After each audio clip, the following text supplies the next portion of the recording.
Now at 5, fire breaks out in Berkeley, sending thick black smoke into the air. What we saw once those flames were out.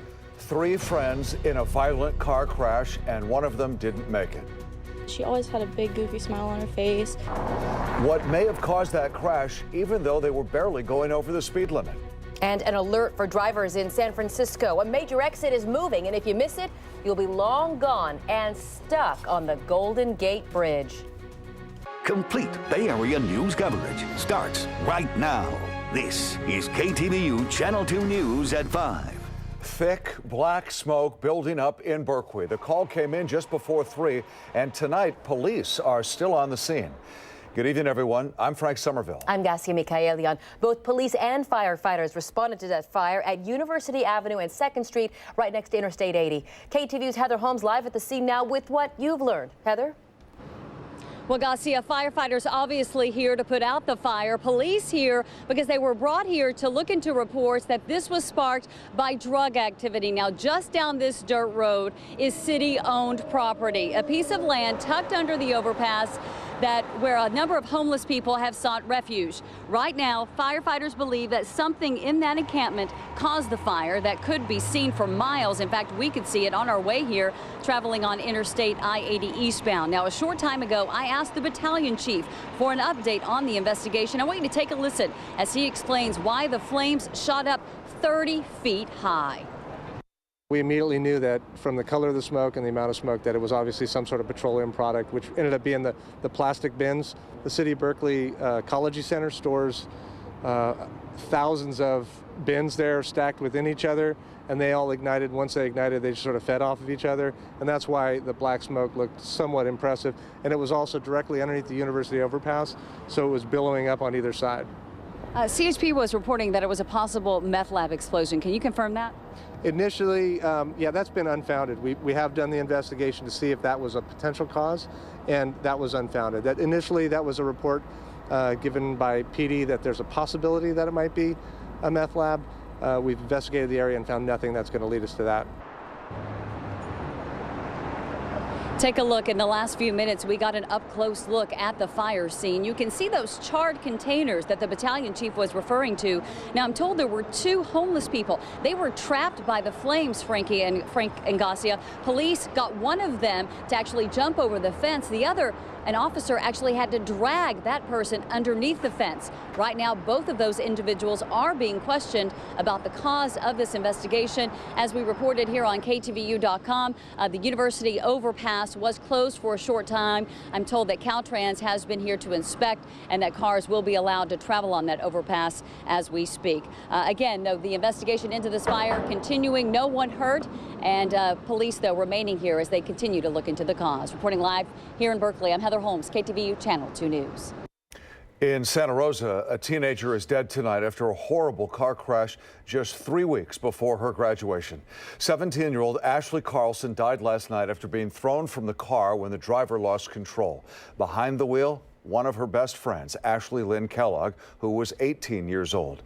Authorities say the driver lost control along Lana Road just west of Santa Rosa, hitting a tree, then a telephone pole, and finally flipping upside down. KTVU's Noel Walker is in Rohnert Park now with more on this. Noel? Frank, both the CHP and school principal told me sadly they brace for these kinds of things this time of year. It's the end of the school year and teenagers get a little taste of freedom behind the wheel of a car, and sometimes bad accidents happen. There's beauty in traveling country roads, but there's also danger. Bang, crash, boom, the power goes out. Mary Drews was inside her home last night when a teenage driver crashed into a tree outside her home on Yano Road in Rohnert Park, hit a power pole, and then flipped the car just before 8 last night. Parts of the wreckage remain today. People fly down this road. The speed limit here is 45 miles per hour, something few drivers seem to heed. The CHP estimates the driver, 18-year-old Ashley Kellogg, was going 50 to 55. Even a little bit faster on such a narrow, bumpy road is dangerous, so it happened very quickly. 2 teenage passengers were also in the car. Their Facebook photos show happier times. 18-year-old Brenton Devereaux was seriously injured. 17-year-old Ashley Carlson died in the crash. I just don't want anybody to remember her as the person that died in a car crash. Dana Hahn has known both girls her whole life. She came to their school to bring flowers for Ashley. She was just such a beautiful person. Everybody liked her, and she just always had that really beautiful smile. And just, I know she would have gone on to do something great.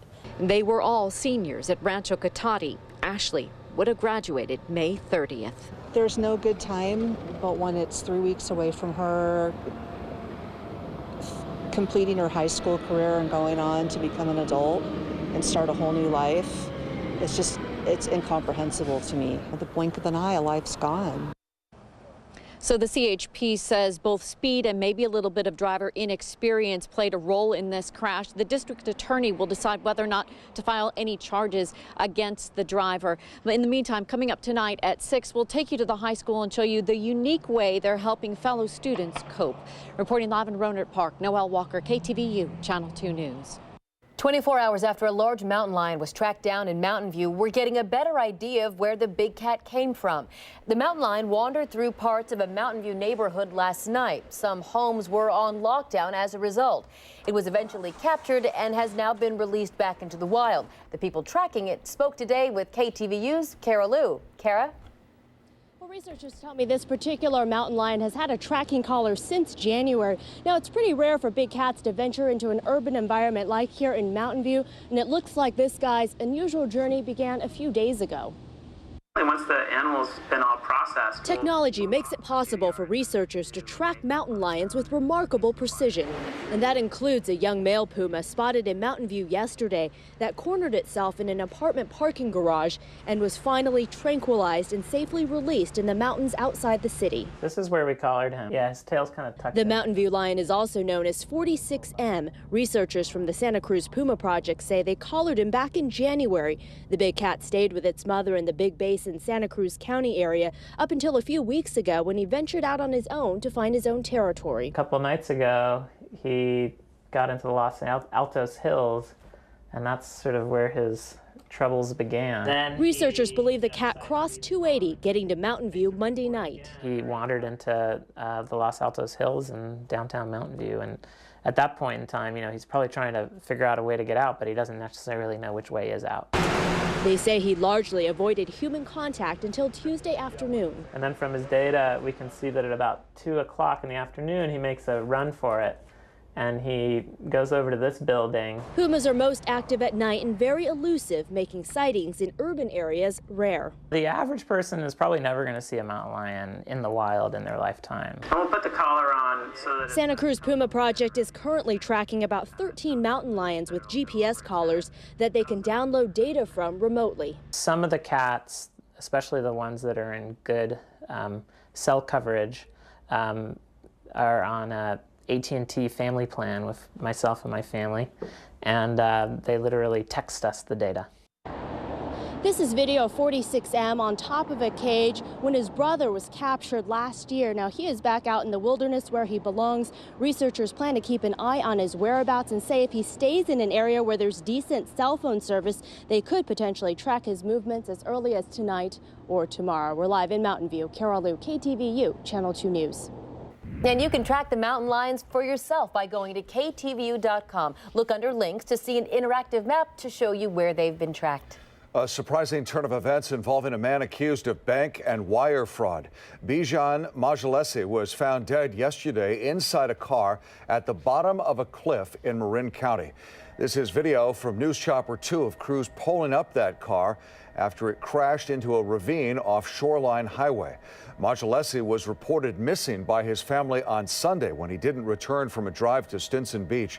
According to a grand jury indictment that was unsealed last month, Majalesi was accused of bank and wire fraud, money laundering, and conspiracy. Federal investigators say he and his business partners defaulted on at least $34 million in loans made by Sonoma Valley Bank. His trial was set to begin in October. Federal agents are reporting more than 150 arrests here in the Bay Area and across the nation today after a massive drug bust. Agents served warrants in 29 states as they rounded up alleged producers and sellers of synthetic marijuana. This is government video of a sniffer dog checking for so-called spice at a shipping facility. We're told at least one person was arrested in San Francisco and that drugs were processed in warehouses in Millbrae and Stockton. Synthetic marijuana is often sold online as incense, bath salts, or plant food. The Board of Doctors Medical Center is discussing the future of that facility at a meeting that's underway right now. Voters last night rejected a tax measure that was meant to keep the hospital open. KTV's Alex Savage explains what may be next for what many consider a safety net hospital, one that serves low-income patients in Richmond and other nearby cities. This is a devastating blow for this community. Calling it a public health crisis, registered nurse Maria Segun says if Doctors Hospital closes its doors, many patients would have to travel further to get care. The facility handles most of the emergency calls in this part of Contra Costa County and mostly serves the uninsured. It feels as though poor people are being marginalized. If we lose this hospital, I wonder what's going to happen to the people here. Juan Guerrero brought his mother here for a visit this morning, and he worries what's next. It's a bad thing because, as a citizen, we pay taxes and should be open. Voters were asked to approve Measure C, a parcel tax that would have generated about $20 million for the hospital. But after mail-in ballots were counted last night, only 51% of voters favored the tax, and the measure needs 2/3 approval to pass. Now nurses and other hospital workers are calling on county leaders to take control of the facility to keep it open. We want to reach out to the county and make sure that they can take some responsibility for what we're doing here and pick up the pieces. They have an obligation. But supervisors say the county doesn't have the financial resources to take over a hospital that's losing almost $20 million a year. The chair of the hospital board is not optimistic. This organization has since 1997 been struggling to stay open and pursuing options. That fight has been no more fierce than in the past 5 years. We will continue to look for options. In the next couple of weeks, the hospital board will likely be taking a vote on whether or not to keep this facility open.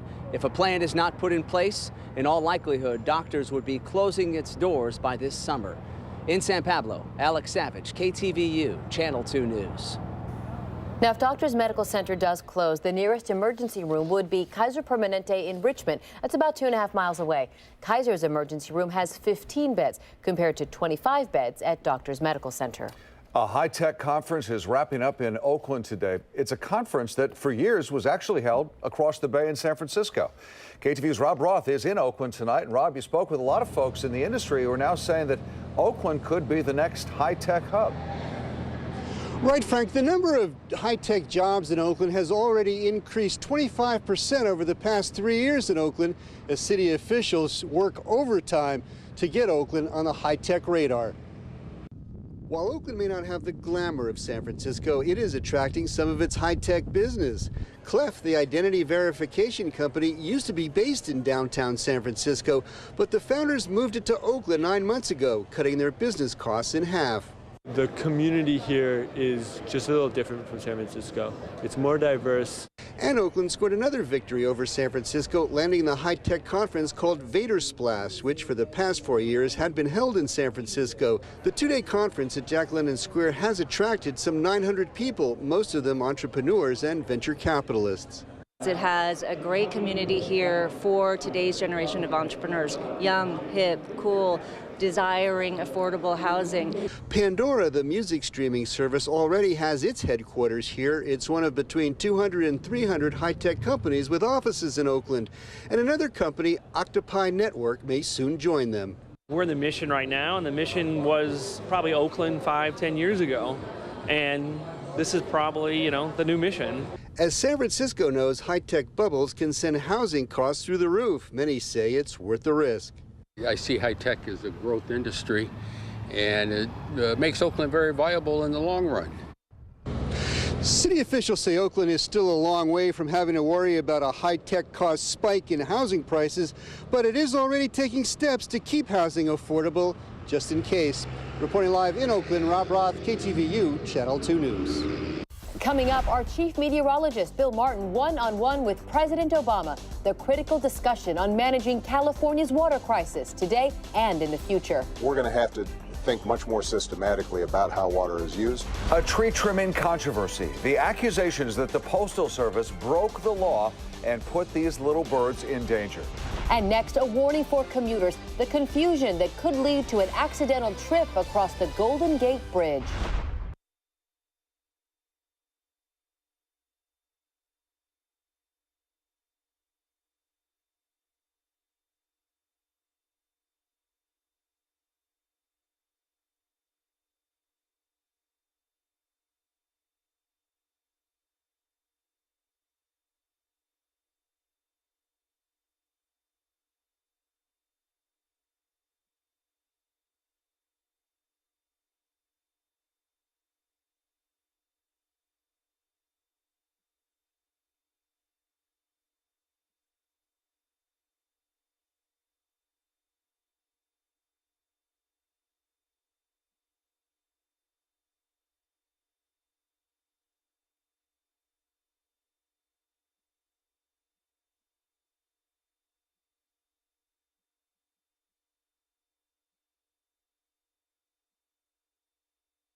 Pay up, pull out your wallet and pay up.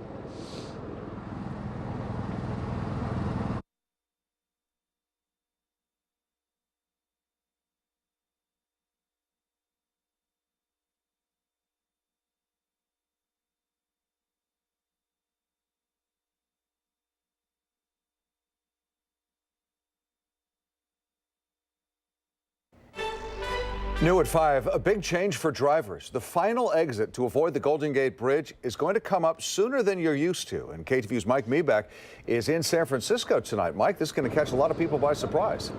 Yeah, I guess you could call it the $7 slip up, Frank, because if you miss that last temporary exit, you're going to have to pull out that wallet and pay up. The last exit in San Francisco, northbound 101, right before the Golden Gate. It's a tourist magnet filled with friends, family, and plenty of photos. It's just the color, the water, just the atmosphere. Just beautiful. And it makes you feel exciting. I can't say it in any words to express it. It's really amazing. I love it. Starting Sunday morning, the northbound 101 exit to get to this lot will close. Some tour bus drivers are not happy. They say adding even more confused motorists will make this little popular spot even more of a traffic nightmare. Oh, the traffic is bad, all the time, every day. Yeah. This animation shows where the new temporary exit will be. It's located just about 1,000 feet to the southeast of where it's now. The closure is part of the Doyle Drive Presidio Parkway reconstruction project. 100,000 people travel Doyle Drive every weekday. And for those who missed the new last San Francisco exit starting next week, it means you'll have an unplanned trip onto the Golden Gate Bridge, and you'll have to pay the $7 toll to get back. No, we're not like that. $7? Oh man, that's way too much. Way too much. It's worth at least $6.50, I would say. Not $7? And that temporary closure is going to last just 1 month. During that time, some safety shoulders and landscaping will be added. Live tonight here at the Golden Gate Bridge, Mike Meebeck, KTVU Channel 2 News. International outrage is growing over the kidnapping of hundreds of teenage girls in Nigeria by Islamic extremists. Witnesses also say the Boko Haram group launched a deadly attack on a village being used as a base in the search for those girls. Just this morning, Congresswoman Barbara Lee of Oakland, as well as other lawmakers, called for the creation of an international relief fund to help the girls. The terrorist group Boko Haram claimed responsibility Monday for the kidnapping 3 weeks ago. The group's leader said the girls will be sold into slavery for sex. We want our girls back, and we want them back now. We want this terrorist group brought to justice, and we want the slaughter and the intimidation, the trafficking, the murders. We want this stopped today. First Lady Michelle Obama tweeted out this picture. You see, she's holding up a sign that says, "Bring back our girls." The U.S. has a $7 million bounty on the group's leader, and today the White House said it is sending military advisors to Nigeria to help with the search and rescue operation. Part of Market Street in San Francisco was shut down this afternoon due to a bomb threat. Police got the call just before 11 this morning from the San Francisco Art Institute Culinary School, where a threatening note was found. Officers evacuated the building on Market Street between 7th and 8th Street, and Market Street was shut down in that area near UN Plaza for about 2 hours while the bomb squad responded. In the end, though, San Francisco police say no explosive device was discovered. Tesla shares are falling after hours, even though the Palo Alto electric car maker reported earnings that beat expectations. Tesla's net revenue rose 10% to more than $620 million. Still, shares dropped more than 7% after the company's outlook for the second quarter disappointed investors. Traders were hoping for bigger sales numbers for the Model S sedan and were concerned about high development costs. Well, let's talk about our weather now. Our chief meteorologist, Bill Marin, just back from Washington, D.C. Yeah. We're going to talk more about your interview with President Obama later, but how'd the weather there compare to here? It was actually very similar, and it's real nice for them this time of year. As I mentioned out there like 3 weeks ago, they had snow, and then this, when I was just out there the other day, yesterday as well, this morning, as a matter of fact, it was in the 60s. For us, temperatures are running a little bit cool. We got lots of 60s and low 70s, and look at this system to the north.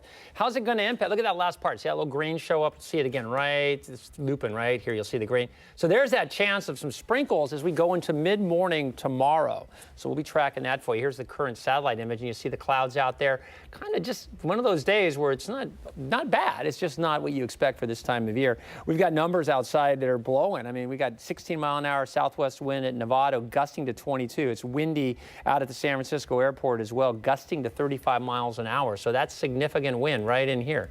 So that wind is transporting all this moist, cool air inland. And as we head into tomorrow, expect temperatures to be about the same or a little bit cooler. These are the current temperatures. You see lots of 60s and not too many low 70s. Here's the computer model. This is kind of what you want to see. It's as we go into Thursday morning, tomorrow morning, there's the clouds, and then there's a little bit of sprinkle activity. But look at this right out here where my hand is. Here it comes. And so slight chance of sprinkles tomorrow mid-morning through about 1 or 2 o'clock in the afternoon. And in this, see us ringed on the coast, that would be a drizzle event. Is this a deal breaker for your day tomorrow? No, not really, but it's just going to add mostly cloudy conditions and a chance of a scattered sprinkle or shower. A light chance. I mean, if we got measurable stuff at 0.01, something like that. 69 in Napa, 69 in Fairfield. So these temperatures pretty much where we were today, perhaps a little cooler in some spots, maybe a little warmer in others. In the Santa Clara Valley, 70 in Milpitas, 71 in San Jose. The winds are nice. That helps clean out the atmosphere, so we have pretty good air quality right now. And you know that. You can smell it. Actually, you know what I noticed when I got off the air? I flew in this morning, and I got in the, you fly in from like the south or from Atlanta, and you get to San Francisco, and you open the doors and you get that cool, moist air. Yeah. And you realize, oh, that's why we live here. You know, Yep. It really is nice. So as soon as I stepped off, I go, oh yeah, you immediately could smell the sea breeze. Yeah, we missed having you here, but we were all so proud of you out for there. Oh, it was fun. It was fun. I got lots of stories to tell you guys. Can't wait. Okay. Thank you, Bill. Thanks, Bill. New information tonight involving that terrifying circus accident. What one of the performers is saying now about her career in the circus and also whether she'll ever perform that stunt again.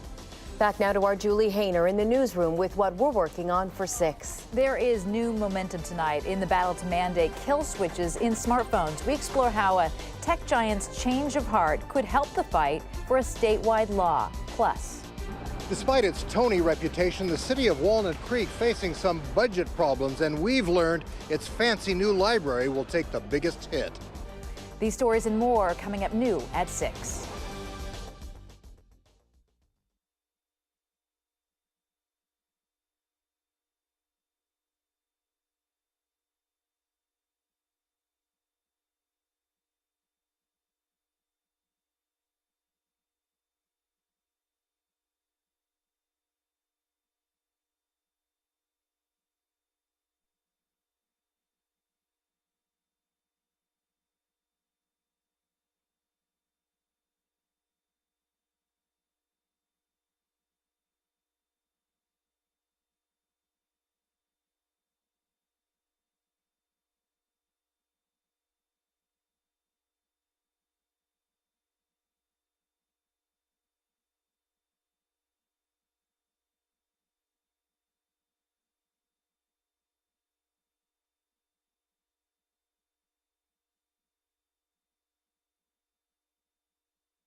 Doctors say it's unclear if two acrobats in a Rhode Island circus accident will ever walk again. We do have video of the accident itself, and some viewers may find the video disturbing.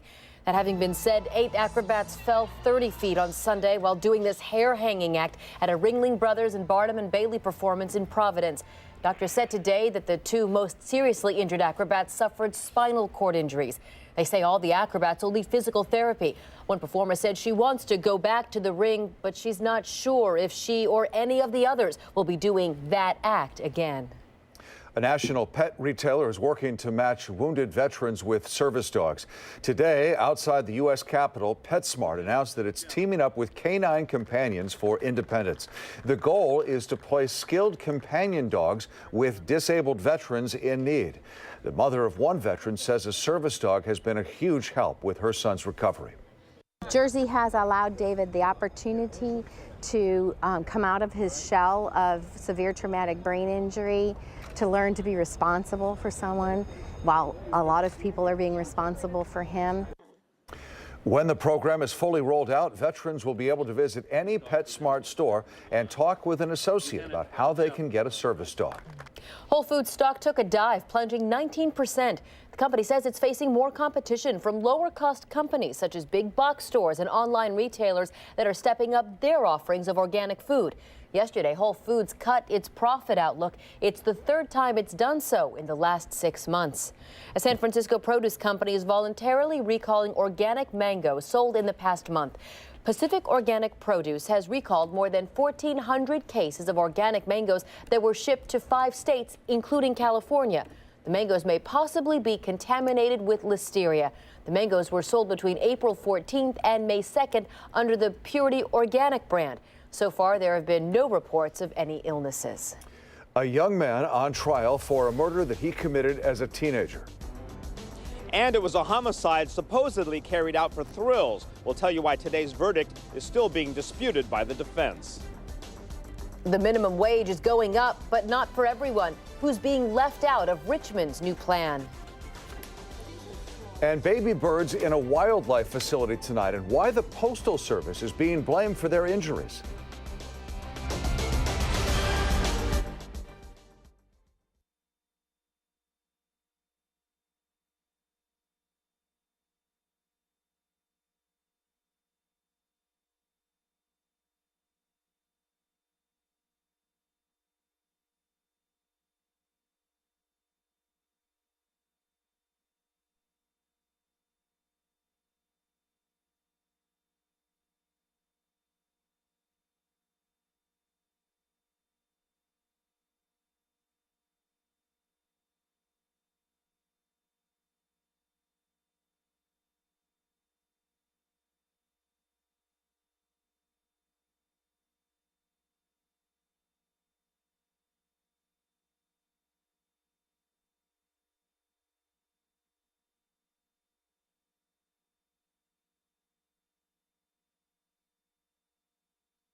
complete Bay Area news coverage continues.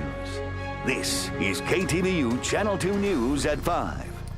2 boys killed their friend for thrills, and now one of them is looking at spending a long time behind bars after being convicted today of first-degree murder.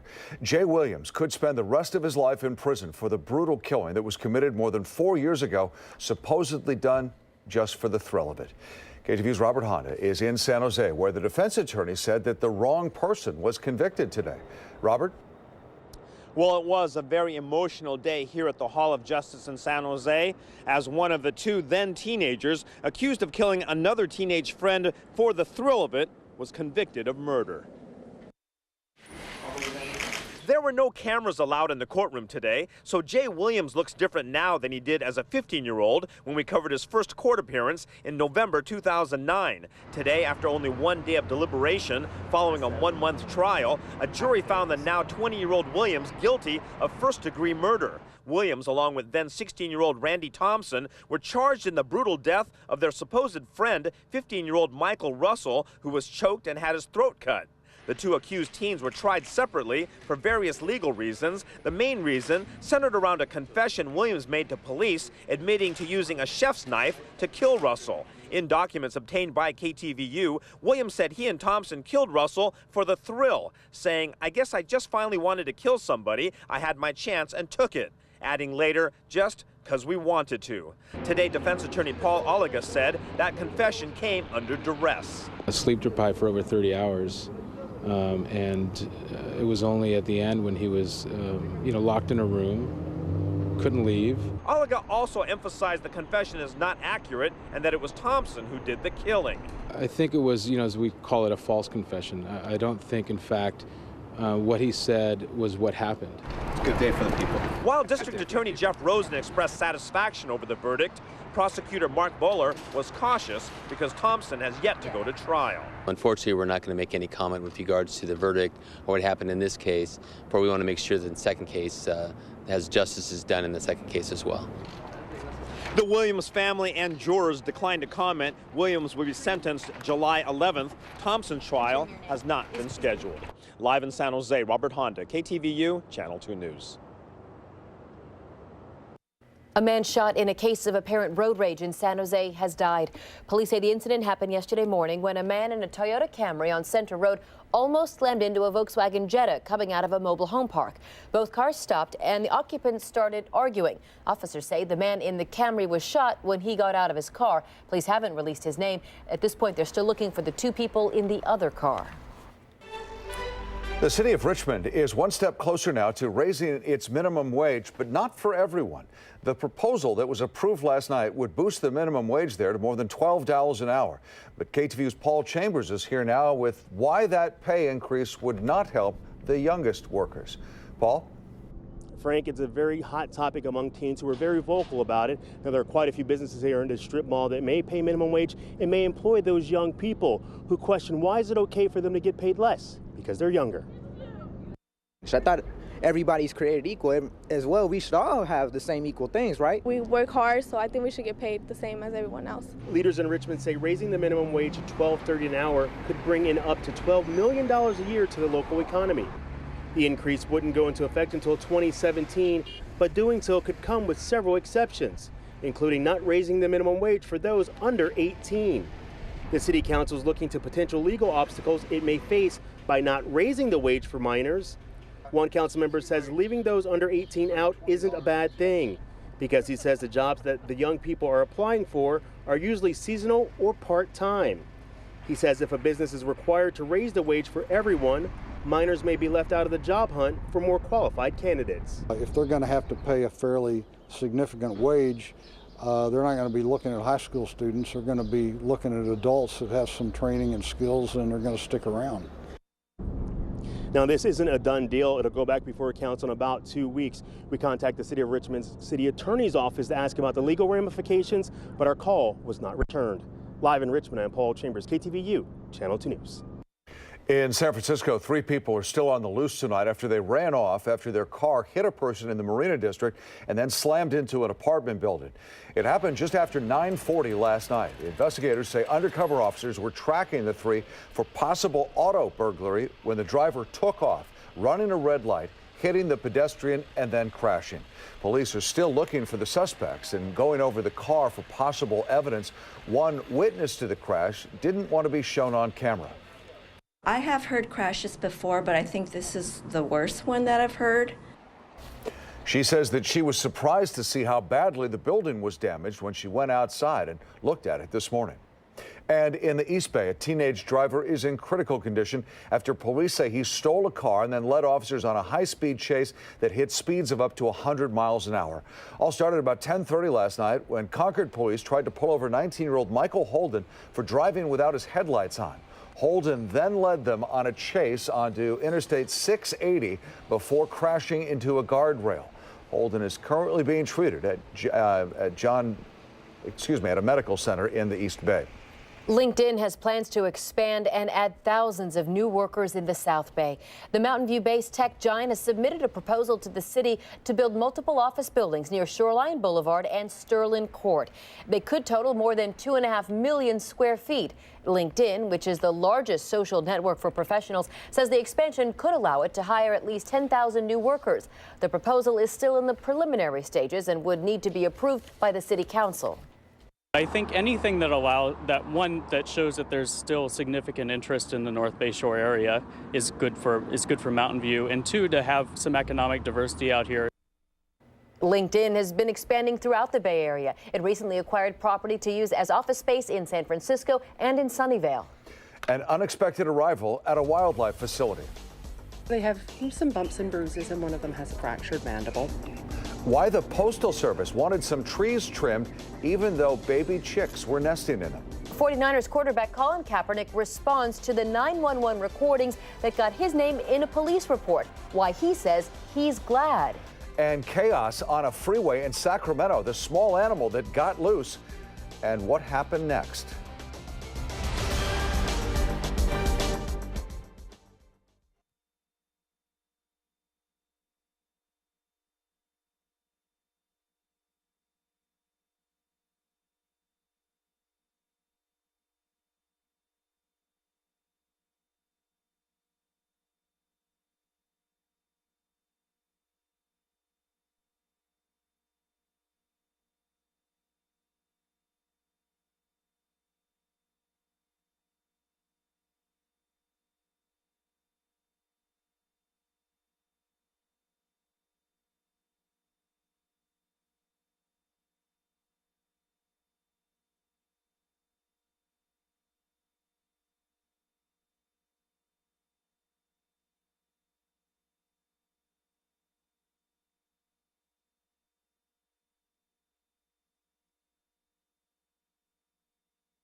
Look at the middle of your screen here. A small dog created chaos on a Sacramento freeway during last night's commute. See, the dog was scampering across all lanes of Highway 50 as police and commuters jumped out of their cars to try to catch it. The situation lasted about 10 minutes when the dog jumped over a railing and landed about 20 or 30 feet below. The highway patrol officer says the dog ran off toward the city, but it's unclear if the dog was hurt. San Francisco Zoo's newest resident is sure to be a zoo favorite, and now he also has a name. He is a 10-month-old red panda. They're an endangered species and are native to the eastern Himalayas and southwestern China. There are less than 10,000 of them left in the wild. San Francisco Zoo board member and philanthropist Barry Lippman and his wife Marin won the naming rights with a $31,000 pledge to the zoo, and they have named him Tenzing, after the famed Sherpa Tenzing Norgay, who was the first to scale Mount Everest in 1953.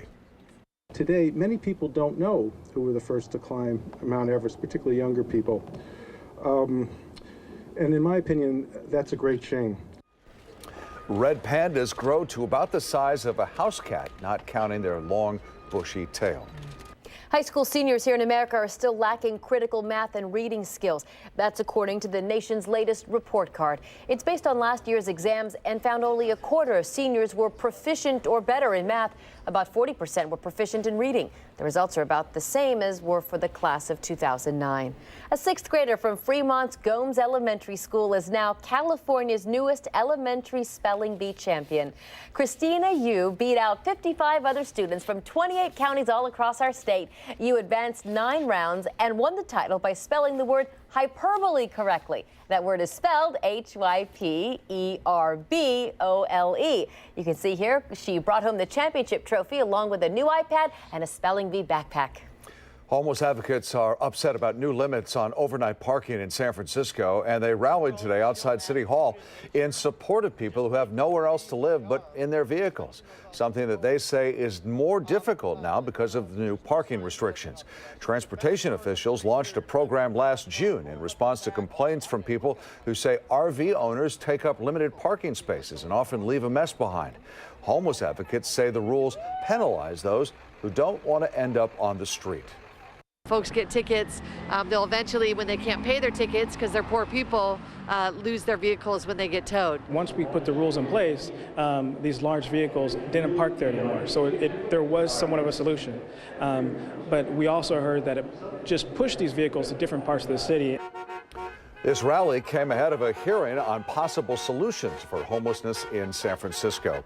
First, the 911 recordings. Tonight, a response from Niners quarterback Colin Kaepernick about that infamous night in Miami involving a naked woman and a police report.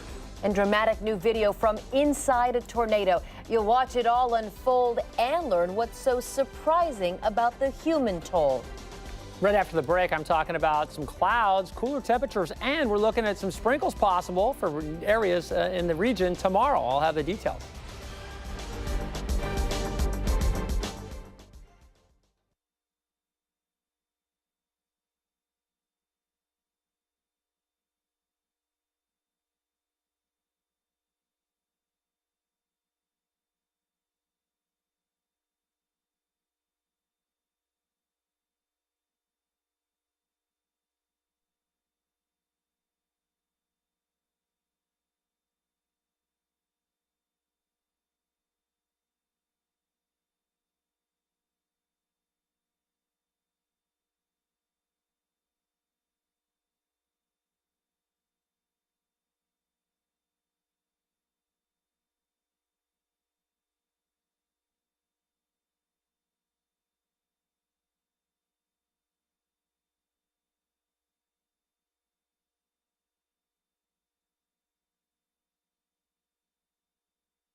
San Francisco 49ers quarterback Colin Kaepernick is responding today to 911 recordings of a hotel incident that led to an investigation of him and 2 other football players.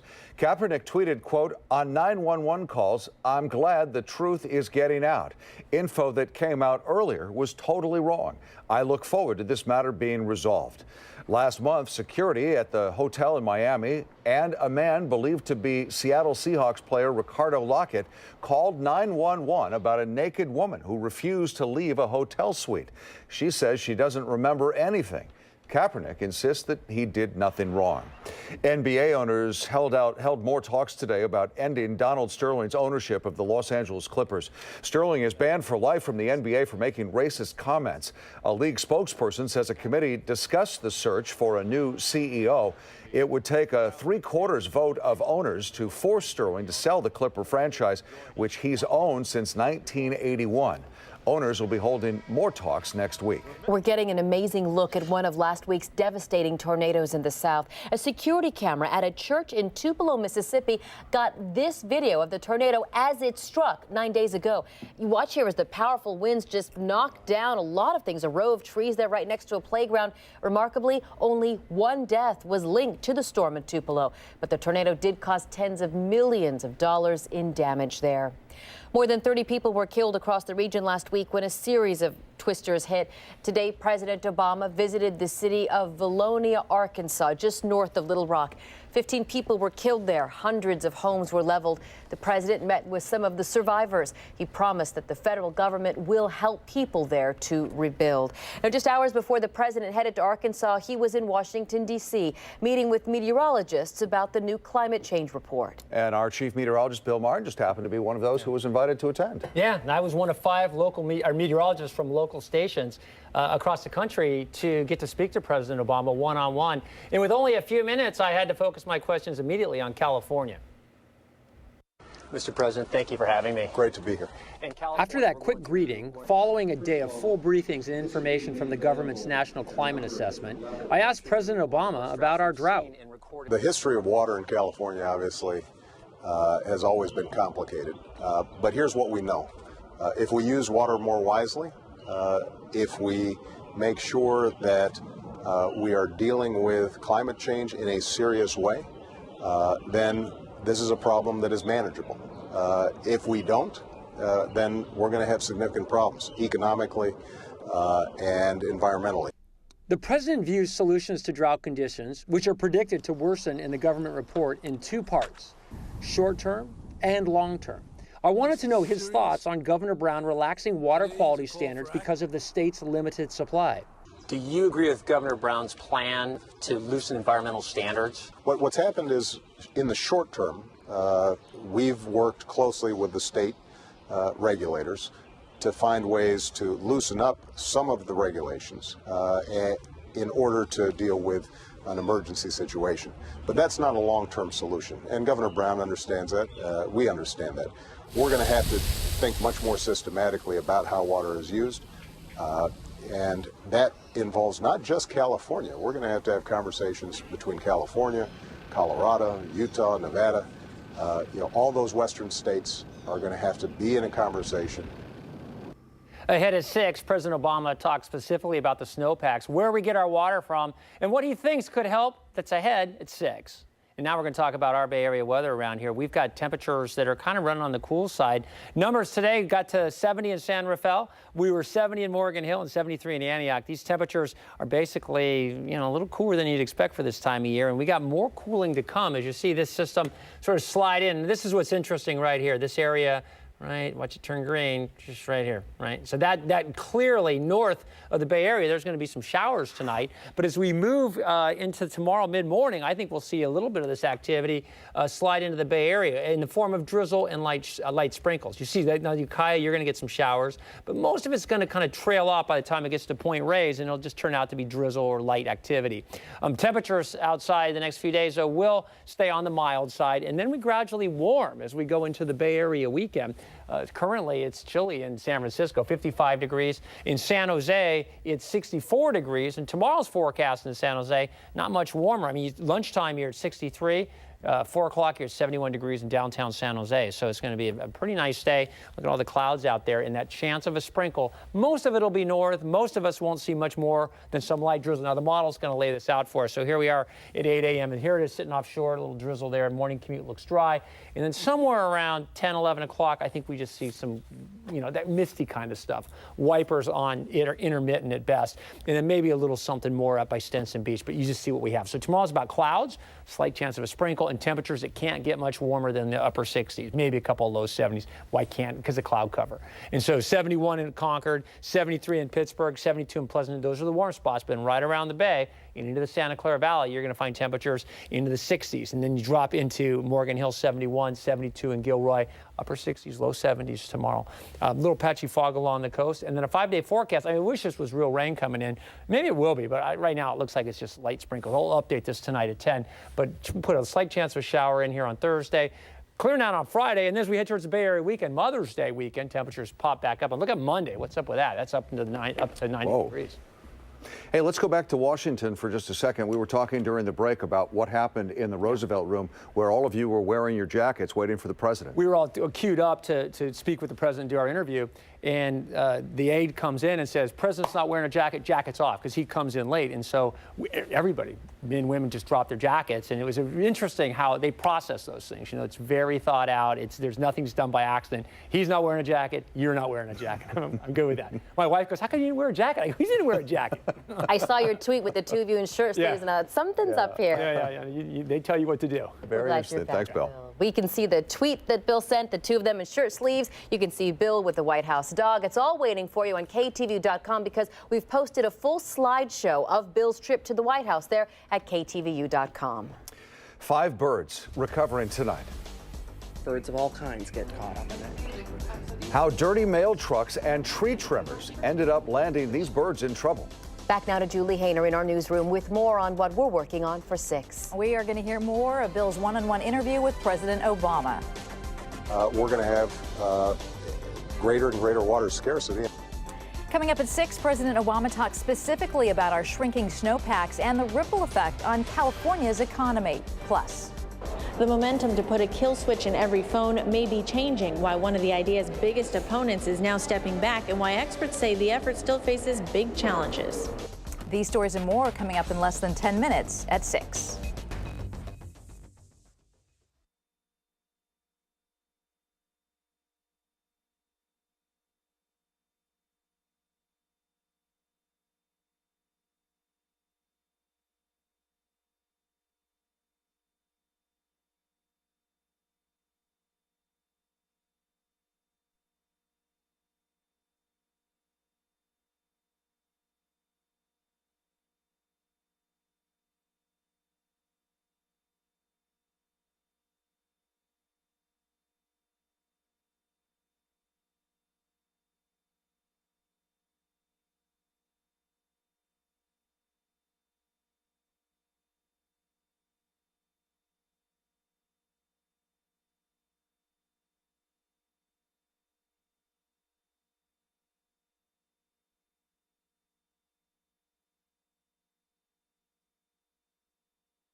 Some of the top business leaders in the state, including Salesforce CEO Mark Benioff and Jack Dorsey, the founder of Twitter, sent a letter to Governor Brown today. They're calling on the state to expand computer science education. According to the letter, 90% of the state's K-12 schools don't even teach computer science. And business leaders say that needs to change in order to prepare all students for the workforce. The letter says in part, quote, basic understanding of this fundamental field is relevant in every 21st century career. New at 5, some dirty postal trucks in Oakland started a chain of events that left several baby birds needing rescue. KTVU's John Sasaki sorts through all the rumors to find out what really happened here, John. Cassie, as you can see up there, that's where the tree trimming took place over the weekend. And it is clear some birds were harmed in this process, but those responsible are denying that any were killed. 5 black-crowned night herons that hatched in Oakland are now housed at the International Bird Rescue Center in Fairfield. So they have some bumps and bruises, and one of them has a fractured mandible.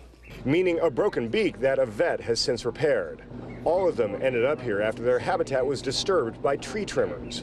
You saw that they eat very well in captivity, so I don't foresee any problems, but fingers are always crossed until the day we release them. At 13th and Alice Streets in Oakland, the post office trimmed some trees that hung over a lot where mail trucks were parked.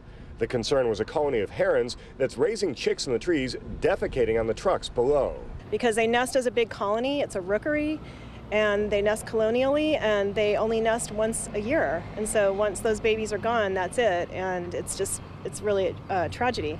But in cutting the trees, at least 5 juvenile birds were knocked to the ground. It's a violation of federal law, and nesting birds are protected under federal law, Migratory Bird Treaty Act, so it's a complete violation. Early reports said live baby birds were thrown in a wood chipper, but everyone involved denies that. The Postal Service said by phone that, quote, we did not kill anything, end quote. The tree trimming contractor told me by phone they were being careful and that he would never harm any birds. Be really cautious. If at all possible, trim the trees in the fall and in the winter months when animals aren't nesting. As for the surviving birds, the contractor says they were likely scared out of the trees by the chainsaw and that he is eager to pay for their rehabilitation. Live in Oakland, I'm John Sasaki, KTVU, Channel 2 News. A whale sighting off of San Diego was caught on video. Take a look at these pictures here. A fisherman says a mother gray whale and her calf swam right up to his boat. He says that the larger whale was about 30 feet. That's about twice the size of the fishing boat. Springtime is when gray whales and their calves migrate north to summer feeding grounds. Now at 6, the groundswell is growing to require kill switches in smartphones. The tech giant that's changing its tune, and the 2 new efforts being launched right now to get it done. Childhood friends are in mourning tonight after a car crash claims the life of a teenage girl. She always had a big goofy smile on her face, so full of life, always happy. The frightening scene, some say, remains at the crash site. And financial problems for one of the East Bay's most prosperous cities. We'll tell you what's behind it. Complete Bay Area news coverage starts right now. This is KTVU Channel 2 News at 6. Police say it should be required. Cell phone makers say it's unnecessary. But tonight, both sides are getting closer to putting kill switches in your smartphone. Good evening. I'm Julie Hayner. And I'm Frank Somerville. There are new efforts at both the state and local level to force cell phone companies to add so-called kill switches to their phones. The feature would let people remotely disable their phones if they're stolen, which would essentially make them useless to thieves. New at 6, KTVU's Allie Rasmus explains how soon until we could possibly start seeing kill switches in our phones. Allie? Well, Frank, not anytime soon. July 2015 at the earliest, and that's if either the state or local legislation passes. But this week, the move to require a kill switch on phones sold in California could come one step closer to reality.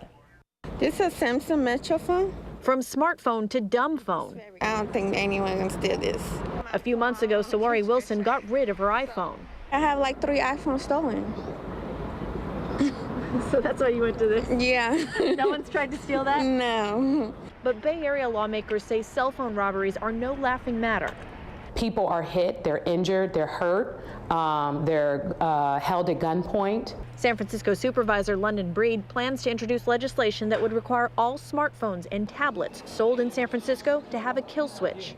If we have the technology to make these phones basically worthless to a criminal, then that's what I'd like to do. Breed's idea comes the same week the state Senate is supposed to reconsider a kill switch bill. State Senator Mark Leno's bill would require the feature, and users who don't want it would be able to opt out. Changes to the way customers opt out of the kill switch is apparently one of the reasons Apple withdrew its opposition to the bill. But others haven't changed their minds. A wireless industry trade group sent us this statement saying, "We remain opposed to requiring kill switches on smartphones.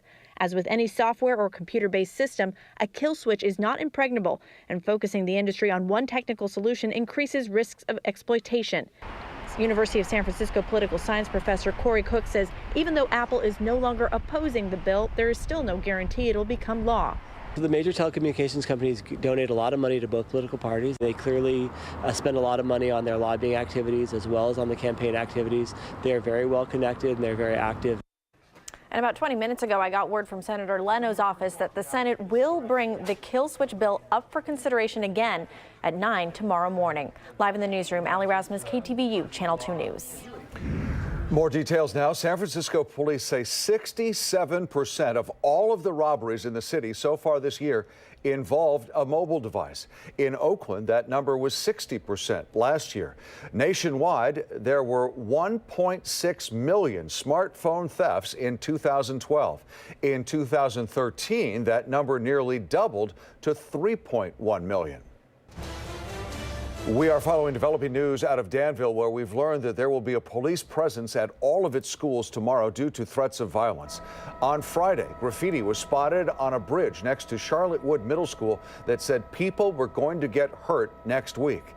Today at Baldwin Elementary, a similar graffiti threat was found in a boys' bathroom, saying that people would be harmed tomorrow. The principal of Baldwin Elementary is telling parents the threat does not appear to be credible. She says, quote, "In working closely with the school district and the police department, we do not believe our school or students are in danger and are not encouraging students to stay home." Fire investigators are looking for the cause of a fire at a homeless encampment this afternoon that produced huge dark plumes of smoke. The fire was burning beneath a University Avenue overpass at 2nd Street, where a number of homeless people were living. Firefighters believe something in that encampment started the fire, but they still don't know what. They say the black smoke came from the burning of plastic bins stored by the city of Berkeley's Ecology Center. Investigators say earlier reports about a possible meth lab explosion are unfounded. Initially, that was a report given by PD that there's a possibility that it might be a meth lab. We've investigated the area and found nothing that's going to lead us to that. Police helped 2 homeless people trapped by the fire, but no one was hurt. The overpass was closed for a short time. Caltrans inspected the road and cleared it for reopening. We have new information tonight about the 3 teenagers who were in a car when it ran off the road in Santa Rosa last night, killing one of the girls in the car. We're learning that speed may have been a factor in that crash last night on Llano Road. Ashley Carlson was sitting in the front passenger seat when she died. KTVU's Noel Walker is in Rohnert Park, where friends say they're actually still worried about the reckless driving that they see on that road. Noel? Yes, they are, Frank. On Llano Road, I talked to residents there who said people speed by there all the time. Then a couple of students who went by the crash site told me they saw people still zooming by the crash site, which worries them because the CHP says speed was likely a factor in the crash that killed a teenager. A long country road and a shortcut home cut short the life of a teenage girl. Bang, crash, boom, the power goes out.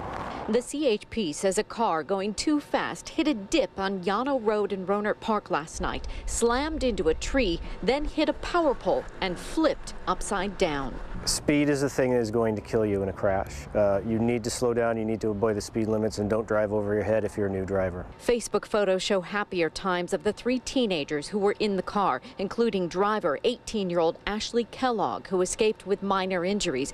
Passenger Renton Devereaux had severe injuries. 17-year-old Ashley Carlson died in the crash.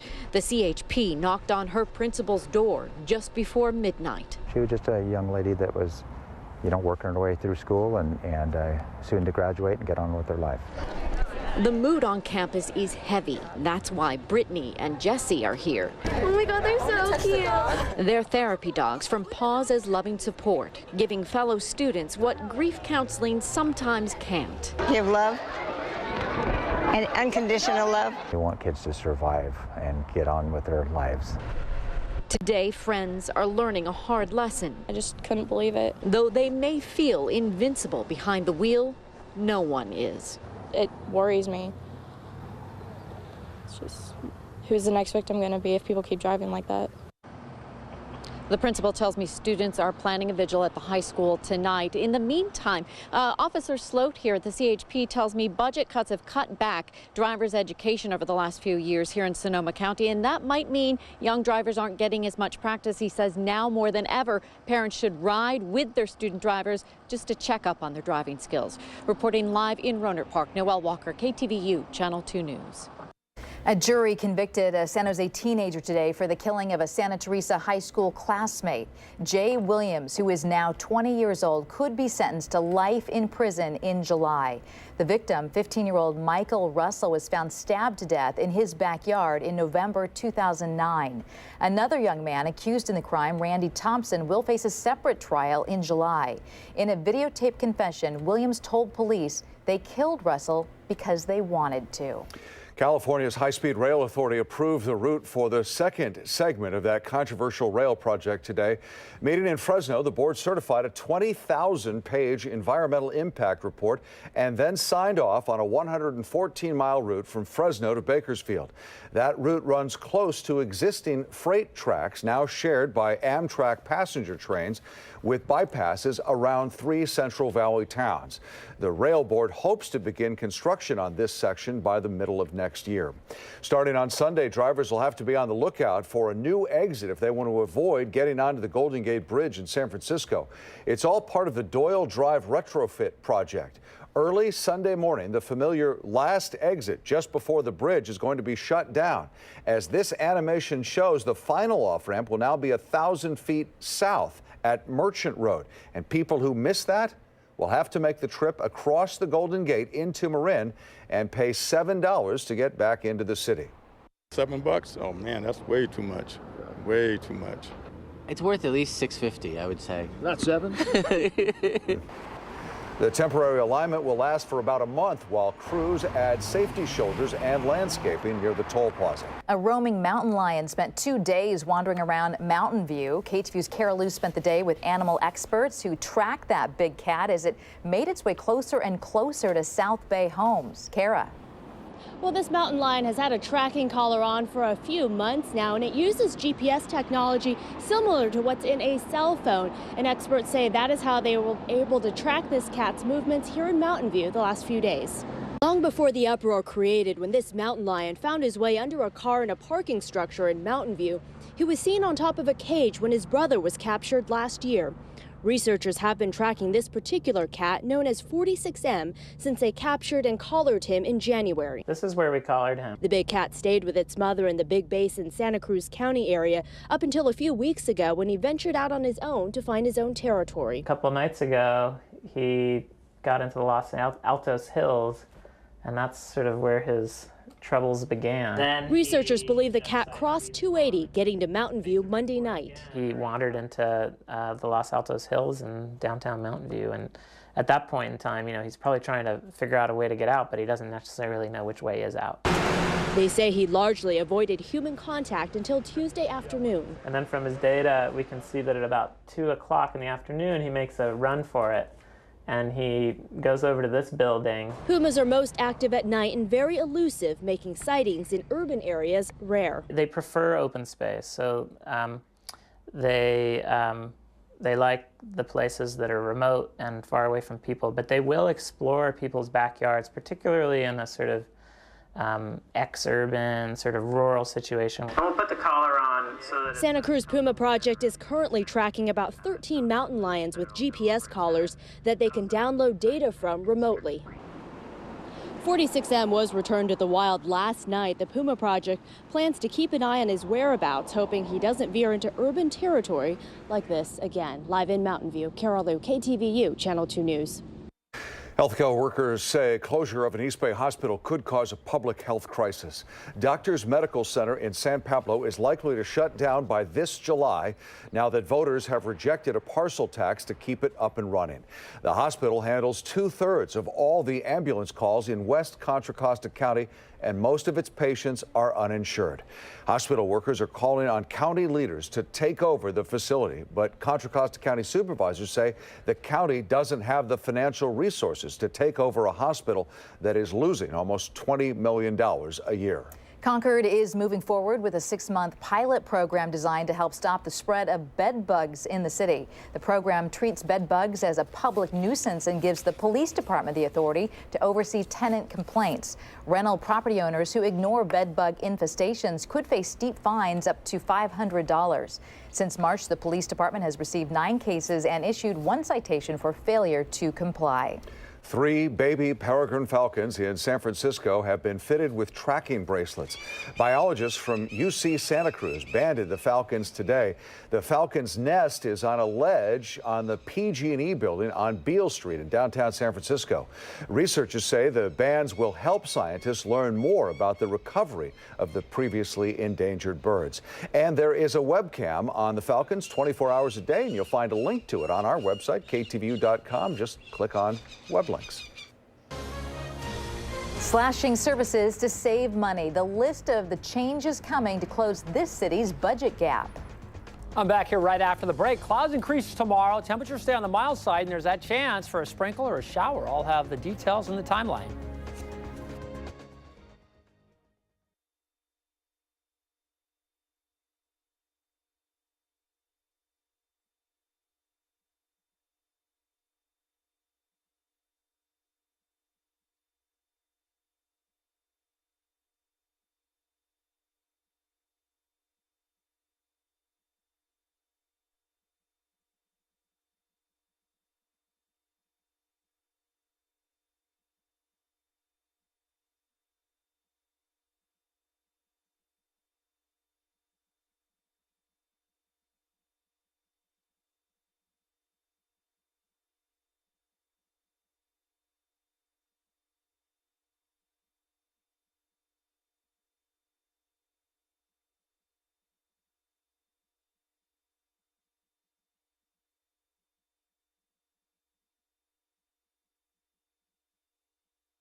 New at 6, one of the East Bay's hottest economic hubs is facing a budget gap, and that is likely going to mean cuts to one high-profile city service now and maybe more serious cuts down the line.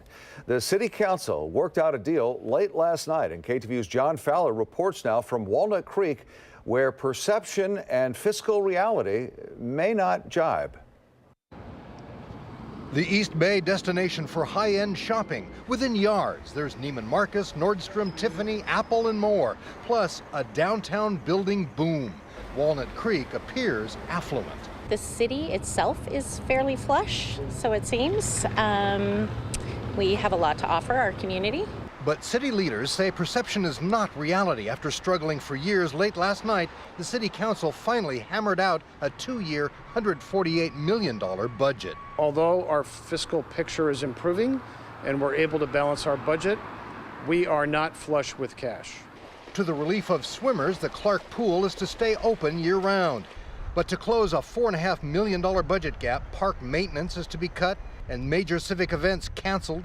Most noticeable, the new $60 million library will have hours cut more than 20%.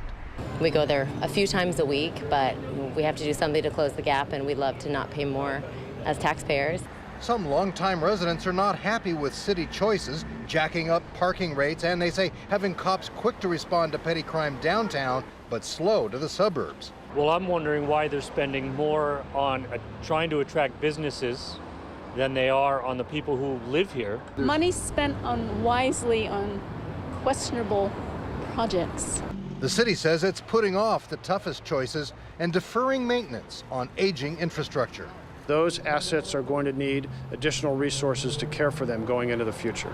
The city council is expected to pass this budget at its meeting June 17th, but the city says the real challenge will be in 2 years, when the city manager says they'll really have to get creative. In Walnut Creek, John Fowler, KTVU, Channel 2 News.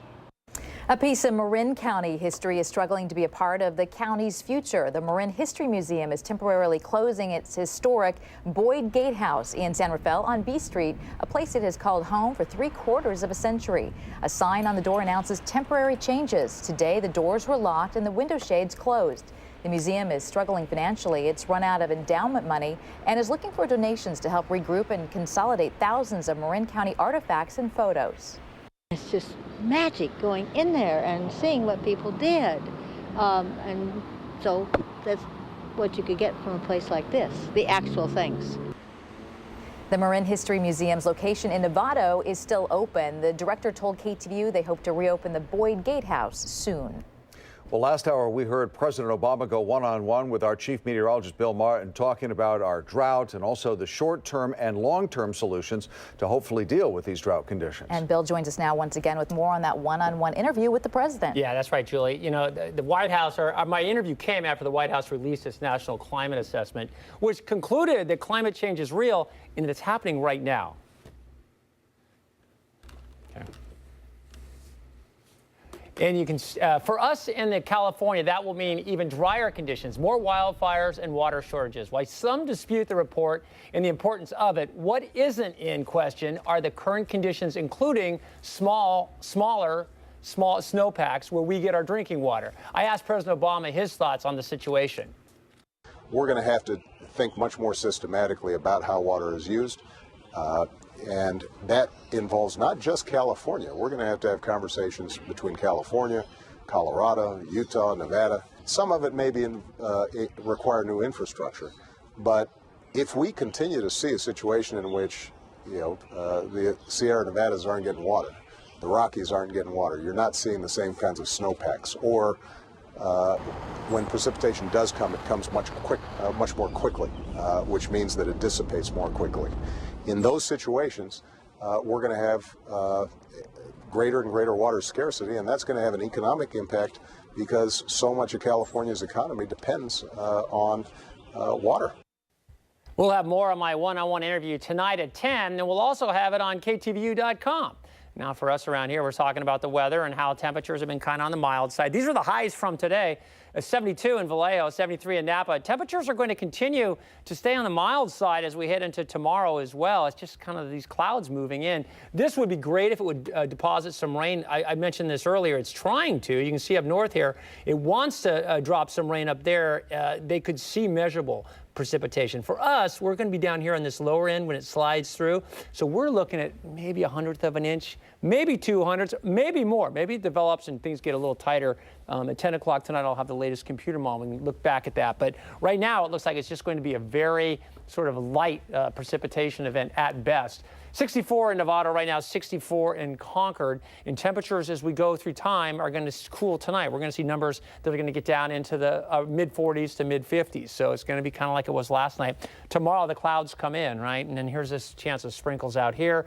And then you see more sprinkles. This is about 2 o'clock. So tomorrow it's cloudy when you start. The roads are dry. Tomorrow tomorrow around 10, 11, 12, this stuff comes in. Is that rain? Not really. It's just moisture and enough to wring out some drizzle, maybe a drip drop up here in Santa Rosa. San Jose, I doubt you'll see much more than just mostly cloudy or partly cloudy skies. And then we go into the 5 o'clock commute. So tomorrow's kind of one of those days. Plenty of clouds, maybe a sprinkle, and temperatures kind of on the cool side. 71 in Concord, 73 in Pittsburgh, 72 in Antioch. So these numbers are pretty close to where they were today. I don't think we'll see as much sunshine as we saw today, but very similar temperatures. Not as windy. Today's windy. We had some pretty strong winds off the coast. 69 in Sunnyvale, 60 in Pacifica. It's cool on the coast. As we move forward, though, and this is what you're going to like, as we head into the Bay Area weekend, we're looking for temperatures to start to ratchet up a little bit, and that gets you Mother's Day. We're looking at temperatures back into the mid-80s, and then on Monday, you're up into the 90s again. So the 5-day forecast is looking pretty good. I'd love to see some rain come out of this, but looks like it's just going to be kind of nuisance showers at best. But I missed you guys there in Washington. I think you would have had a real kick out of all the, just how the news people roll at that place. Very interesting. You've had a quick turnaround. Yeah. All right, Bill, thank you. It's one of the most exciting nights in Bay Area sports. Sorry about that. Induction of the new class in the Bay Area Sports Hall of Fame. I've got a live report coming up in sports.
Well, some of the Bay Area's biggest names in sports will be honored tonight at the Bay Area Sports Hall of Fame. Yeah, they have a good lineup, and our Joe Fonzie is there now and heard from some of those inductees. Joe?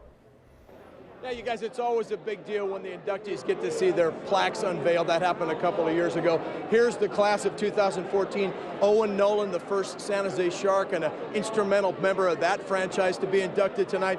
Bob Lurie, the one-time owner of the San Francisco Giants, the guy who saved the Giants for San Francisco, kept them from going to Toronto in 1976.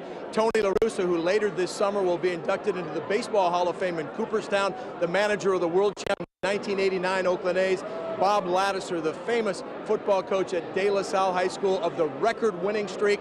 And Jim Hines, the McClymonds High School graduate, 1968 time gold medalist, once the fastest human on earth. every one of these inductees humbled by the experience. This is a scary group. It's that's why I kept saying earlier, I'm sure I'm supposed to be in this building, but I'm deeply honored, especially to be the first hockey player to be among this group, and hopefully there'll be more hockey players come along. Never had a problem being humbled, because people pull out my bubblegum card, and that's humbling. I know the quality of the people are in there, and most of them are players, and those are the ones that you honor for their individual exploits. In my case, it's organizational. It is one of the most exciting evenings in Bay Area sports. We'll have a lot more for you tonight at 10 o'clock. Also today, the Giants were losers in Pittsburgh by a score of 4-3. The A's in the first game of a doubleheader lost to the Mariners 6-4. They're playing the second game of a doubleheader tonight. But as I said, lots more tonight at 10. People anxious, getting ready to go, and it's the class of 2014 inducted into the Bay Area Sports Hall of Fame. Reporting live from San Francisco, I'm Joe Fonzie. Back to you guys in the studio. All right, Joe, thank you. Coming up tonight on the 10 o'clock news, we're following the developing news out of Danville. That's where police are beefing up security at the schools tomorrow following another threat of violence. We do have a reporter on the way, and we'll have the very latest coming up tonight at 10, plus more with Bill's interview with the president. And you were saying that the Secret Service, there are just so many of them. It's hard to imagine. Like, you watch the movies, and in your head you have a vision of how many of these guys are running around the White House. But when the president actually comes out on the lawn, on the South Lawns where we did the interviews, they swarm. It's like an army of guys in black, and it's the level of security was beyond me. I didn't even imagine that much intensity. And then there was also that lockdown. They had a lockdown, yeah. Somebody followed President Obama's motorcade, his daughter's motorcade, into the White House right after we left, and the place went on lockdown, and the whole city went nuts, for a while, because somebody had actually gotten through the gates. But obviously everything Is there was fine. one thing you'll remember the most from that? The security. The security, right. Yeah. We're looking forward to more of your interview with him tonight at 10. Bill, thank you. And thank you for joining us. Our next newscast coming up on the 10 o'clock news. Hope to see you then. You can always follow us on ktvu.com, Facebook, and Twitter. Have a great evening, everyone. Good night. Good night.